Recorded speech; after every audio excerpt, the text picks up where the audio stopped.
अस्सलाम वालेकुम dear students. मैं हूं जुनैद आसिफ और हम स्टडी कर रहे हैं मैट्रिक क्लास की बायोलॉजी और हम ये फर्स्ट चैप्टर डिस्कस कर रहे हैं। Chapter number 1 gaseous exchange. और इस चैप्टर में काफ़ी वीडियोस जो है वो पहले मैं बना चुका हूँ। ये एक न्यू वे में मैं वीडियो लेकर आ रहा हूँ, एक स्लाइड बनाकर। तो इसको देखिएगा, पढ़िएगा और फिर अपनी कमेंट में ज़रूर बताइएगा कि जो पिछली वीडियोस थी वो ज़्यादा सही है या ये वाली जो वीडियो है वो सही है। तो बहरहाल ये जो है मेरी वीडियो जिस टॉपिक पर मैंने बनाई है उससे पहले वाला जो टॉपिक है जो हम पहले कर चुके हैं, वो मेरा टॉपिक जो है वो था रिस्पायरेटरी सिस्टम। हम पढ़ रहे थे ह्यूमन रिस्पायरेटरी सिस्टम और उसमें हम डिस्कस कर रहे थे हमारी लास्ट वीडियोस में एयर पैसेज वे। तो हमने जो लास्ट डिस्कस किया था वो एयर पैसेज वे को डिस्कस किया था कि एयर पैसेज वे क्या होता है। वो जहाँ से हम जब सांस लेते हैं या जब हम रिस्पायर करते हैं, हमारा जो ब्रीथिंग सिस्टम है, तो उस रास्ते से एयर गुज़र कर हमारे लंग्स में आती है।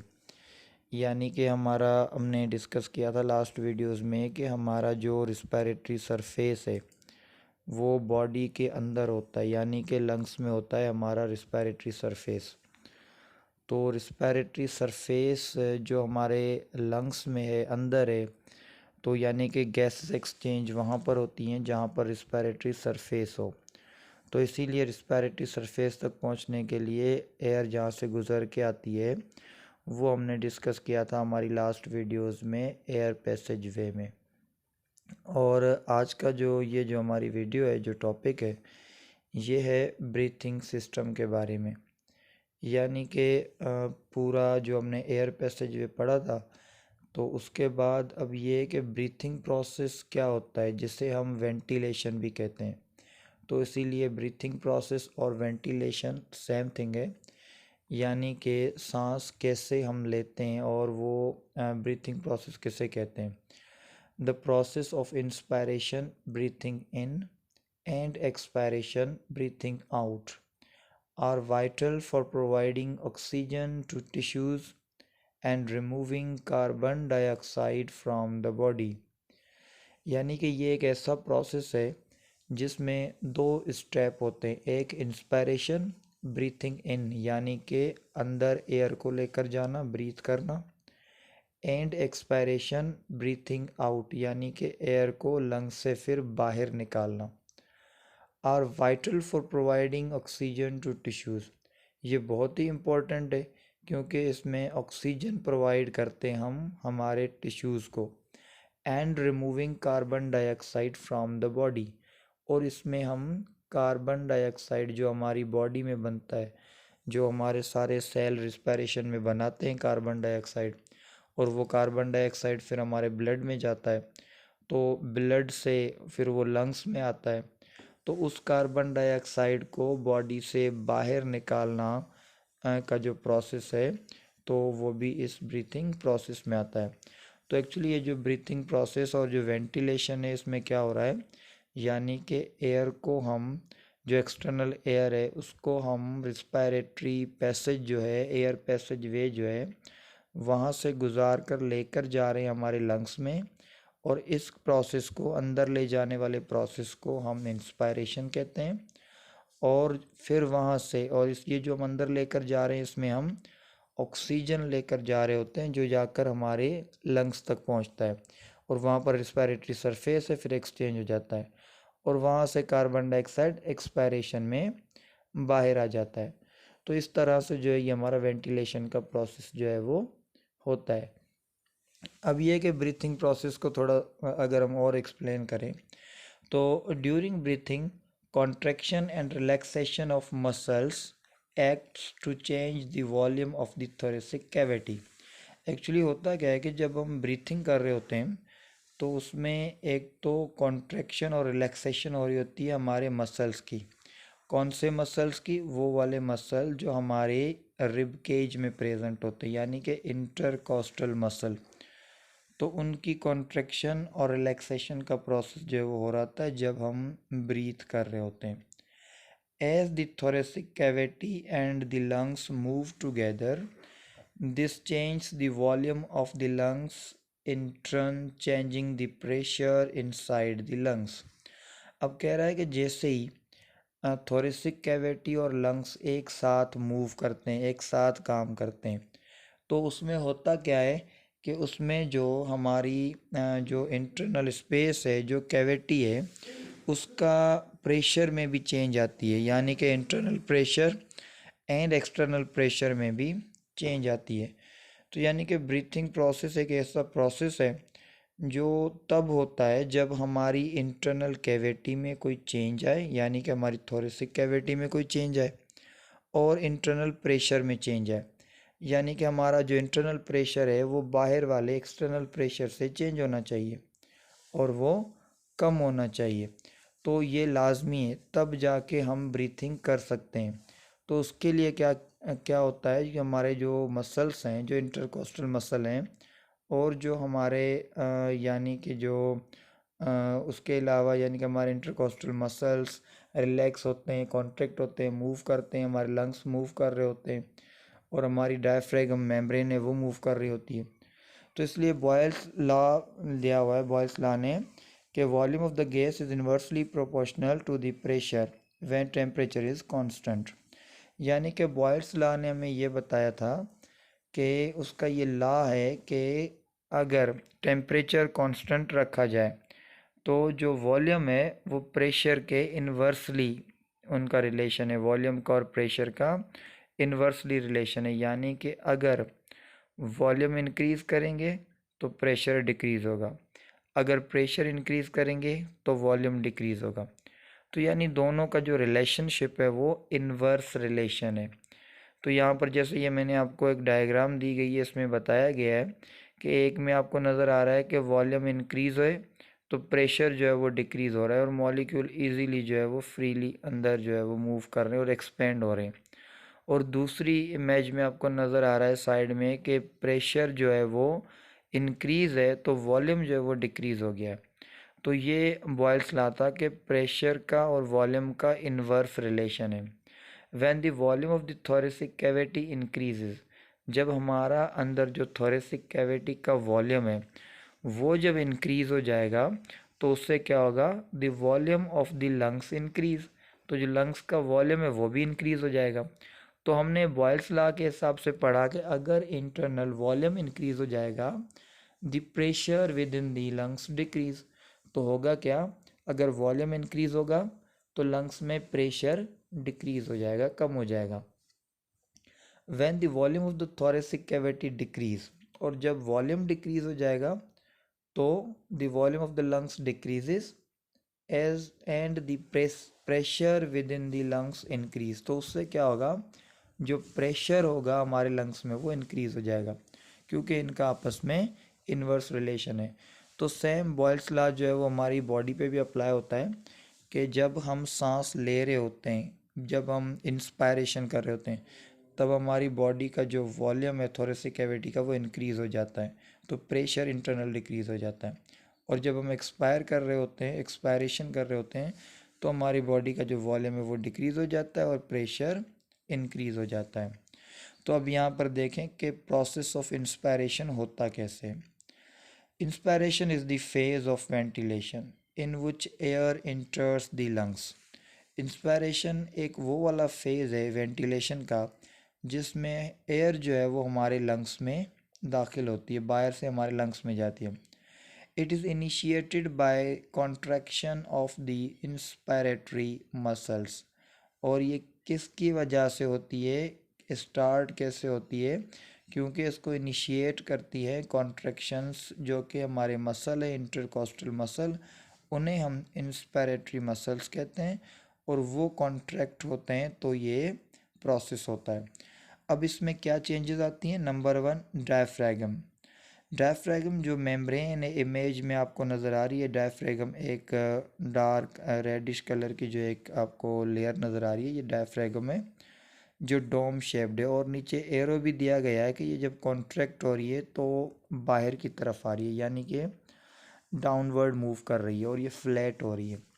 तो सामने लिखा हुआ है कि डायफ्रेगम फ्लैटेंड होती है, फ्लैट हो जाती है, सीधी हो जाती है, extending the superior inferior dimension of the thoracic cavity.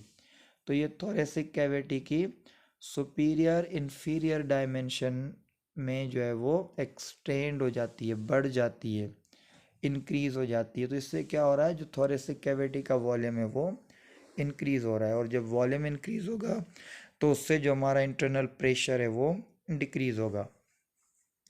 उसके अलावा दूसरे यहाँ पर है एक्सटर्नल इंटरकोस्टल मसल। अब इंटरकोस्टल मसल जो होते हैं वो हमारी जो रिब केज होता है उसमें दो होते हैं। इंटरकोस्टल मसल, एक वो जो रिब केज के बाहर तरफ होते हैं उन्हें हम एक्सटर्नल इंटरकोस्टल मसल कहते हैं, और दूसरे वो जो अंदर की तरफ होते हैं उन्हें हम इंटरनल कहते हैं। Elevate the rib and sternum extending the anterior posterior dimension of the thoracic cavity. ये क्या करते हैं, ये जो मसल्स होते हैं ये हमारी रिब केज को एक्सटेंड करते हैं ताकि हमारा जो रिब केज है वो बाहर की तरफ जाए। यहाँ पर भी सेम आपको ये प्रोसेस इंस्पायरेशन का दिखाया गया है कि यहाँ पर आप देखें रिब केज जो है वो अप एंड आउट जा रहा है, एरो आपको दिखा रही हैं। लंग्स एक्सपेंड हो रहे हैं, डायफ्रेगम मूव्स डाउन, नीचे आ रही है, और इस प्रोसेस को इनहेलेशन कह रहे हैं, यानी कि इंस्पायरेशन कह रहे हैं। तो ये कैसे पॉसिबल है, क्यों एयर जो है वो हमारी बॉडी में आ रही है easily. As per Boyle's law, an increase in lungs volume result in decrease in pressure with in the lungs. जैसे कि बॉयल्स लॉ में हमने पढ़ा कि जैसे ही हमारे लंग्स का वॉल्यूम इंक्रीज होगा तो उससे हमारे लंग्स में जो प्रेशर है वो डिक्रीज हो जाएगा। हमारे लंग्स में जब प्रेशर डिक्रीज होगा, the pressure of the environment external to the lungs is now greater than the environment with in the lungs. तो इससे क्या होगा कि प्रेशर में एक डिफरेंस आ रहा है, यानी कि हमारे लंग्स में प्रेशर कम हो गया और एक्सटर्नल इन्वायरमेंट जो है वहाँ पर प्रेशर ग्रेटर हो गया, ज़्यादा हो गया हमारे इंटरनल प्रेशर से। Meaning air moves into the lungs down the pressure gradient. तो एयर कहाँ से मूव करेगी, from higher pressure to lower pressure, यानी कि इस तरह से जब हमारी जो रिब केज आउटवर्ड मूव करता है, जब हमारी डायफ्रेगम डाउनवर्ड मूव करती है, तो इससे हमारी जो एक्सटर्नल इंटरकोस्टल मसल है वो कॉन्ट्रैक्ट होते हैं। तो इससे जो हमारी चेस्ट कैविटी है, जो उसका जो थोरेसिक कैविटी है वो एक्सपेंड हो जाती है, और वॉल्यूम हमारा जो है वो इंक्रीज़ हो जाता है। जब वॉल्यूम इंक्रीज़ होता है तो जो प्रेशर है वो डिक्रीज़ हो जाता है, और जब प्रेशर डिक्रीज़ हो जाता है तो क्या होता है, external pressure greater than internal pressure. तो आराम से जो बाहर वाली एयर है वो हमारे लंग्स में इजीली आ जाती है। तो यानी कि ये सारा प्रोसेस होता है इंस्पायरेशन का, यानी कि अगर हम समझें तो इतना आसान नहीं है कि कैसे खुद ब खुद ही जो है ना वो एयर इंटरनल मूव कर रही है, तो इस तरह से हो रही है। अब यहाँ पर है प्रोसेस ऑफ पैसिव एक्सपायरेशन, यानी कि बाहर निकलना, एक्सपायर आउट करना। तो expiration is the phase of ventilation in which air is expelled from the lungs. ये एक वेंटिलेशन का वो वाला फेज है जिसमें हमारे लंग्स से एयर जो है वो बाहर जाती है। It is initiated by the relaxation of inspiratory muscles. अब इंस्पायरेशन में हमारे मसल जो है वो कॉन्ट्रैक्ट हो रहे थे, तो एक्सपायरेशन में जो हमारे एक्सटर्नल इंटरकोस्टल मसल हैं वो रिलैक्स होंगे। तो यहाँ पर कौन सी चेंजेस होंगी वो यहाँ पर देखते हैं। अब जो डायफ्रैगम मेम्ब्रेन है relaxes to return to its resting position. जो डायफ्रैगम है वो पहले कॉन्ट्रैक्ट हुई थी, अब वो रिलैक्स हो जाएगी और वो अपनी रेस्टिंग पोजीशन में आ जाएगी, जो उसकी एक्चुअल पोजीशन है उसमें आ जाएगी। Reducing the superior inferior dimension of the thoracic cavity. और इससे क्या होगा कि जो थोरेसिक कैविटी की जो सुपीरियर और इन्फीरियर डायमेंशन है, यानी कि ऊपर और नीचे वाली जो एक पार्टीशन है वो क्या हो जाएगा, कम हो जाएगा, रिड्यूस हो जाएगा। यानी कि पहले क्या था कि डायफ्रैगम नीचे आ रही थी, तो उससे जो हमारा ये सुपीरियर इन्फीरियर वॉल्यूम था ये ज़्यादा हो रहा था, तो अब ये वापस जब ऊपर जाएगी तो डोम शेप बन जाएगी। तो इससे क्या होगा कि जो वॉल्यूम है वो रिड्यूस हो जाएगा, कम हो जाएगा। External intercostal muscles relax to depress the ribs and sternum, reducing the anterior posterior dimension of the thoracic cavity. दूसरा क्या होगा, एक्सटर्नल इंटरकोस्टल मसल्स जो पहले कॉन्ट्रैक्ट हुए थे वो रिलैक्स हो जाएंगे, और जैसे ही वो मसल्स रिलैक्स हो जाएंगे तो क्या होगा, जो हमारा इंटीरियर और पोस्टीरियर यानी कि जो कैविटी का जो हम कहें कि आगे और पीछे जितना भी स्पेस था वो अब कम हो जाएगा, क्योंकि अब यहाँ पर आपको इमेज में नज़र आ रहा है कि जो रिब केज है वो डाउनवर्ड यानी कि वापस नीचे की तरफ जा रहा है। तो इससे क्या हो रहा है कि ये इस इमेज में क्लियरली आपको नज़र आ रहा है कि डायफ्रैगम ऊपर की तरफ मूव कर रही है, रिब केज जो है वो नॉर्मल अपनी जो है वो पोजीशन पर आ रहा है, एक्सटर्नल इंटरकोस्टल मसल्स रिलैक्स हो रहे हैं। तो इससे जो है एक्सपायरेशन का प्रोसेस हो रहा है। और इसमें भी सेम प्रोसेस है, यानी कि वही अगर हम बॉयल्स लॉ को अगर रखें, as per Boyle's law decrease in lungs volume result in an increase in the pressure with in the lungs. अब कह रहा है कि बॉयल्स लॉ ने जैसे कहा था कि वॉल्यूम और प्रेशर जो है वो इन्वर्सली प्रोपोर्शनल है, दोनों का इन्वर्स रिलेशन है। तो जैसे ही हमारे लंग्स का इंटरनल जो है वो वॉल्यूम डिक्रीज़ होगा, क्योंकि अब हमारा रिब केज भी इनवर्ड मूव कर रहा है और डायफ्रैगम भी डोम शेप में अपनी एक्चुअल पोजीशन में आ रही है। तो जब हमारा इंटरनल जो वॉल्यूम है वो डिक्रीज़ होगा तो जो इंटरनल प्रेशर है वो राइज होगा, ज़्यादा होगा। वॉल्यूम डिक्रीज़ होगा तो प्रेशर इंक्रीज़ होगा। किससे इंक्रीज़ होगा, तो ये हमारा इंटरनल प्रेशर इंक्रीज़ होगा। The pressure inside the lungs is now greater than the external environment. अब कह रहा है कि जो हमारा इंटरनल प्रेशर है जब वो इंक्रीज़ हो जाएगा तो वो एक्सटर्नल प्रेशर से इंक्रीज़ हो जाएगा। तो इसमें होगा क्या, meaning air moves out of the lungs down the pressure gradient. तो अब प्रेशर का एक डिफरेंस आ गया कि एक्सटर्नल प्रेशर जो है वो कम है और इंटरनल प्रेशर ज़्यादा है। तो इससे जो हमारे जो लंग्स में एयर होगी वो प्रेशर ग्रेडियंट की वजह से मूव करेगी और इंटरनली मूव करके वो एक्सटर्नल साइड पे जो है वो निकल जाएगी, यानी कि हम एक्सहेल कर लेंगे या हम कहें कि हम एक्सपायरेशन कर लेंगे। तो इस तरह से जो है वो हमारा इंस्पायरेशन एंड एक्सपायरेशन का जो प्रोसेस है वो हो जाता है। तो ये पूरा जो हमारा प्रोसेस है इंस्पायरेशन एक्सपायरेशन, ये सारा जो है वो अगर आप लोगों को क्लियर समझना है तो बस ये एक चीज़ माइंड में होनी चाहिए, प्रेशर ग्रेडियंट। यानी कि जैसे बॉयल्स लॉ ने कहा है कि वॉल्यूम और प्रेशर जो है वो एक दूसरे के इन्वर्सली प्रोपोर्शनल है, लेकिन टेम्परेचर कांस्टेंट होना चाहिए। अगर टेम्परेचर चेंज हुआ तो बॉयल्स लॉ जो है वो फिर फंक्शनल नहीं है।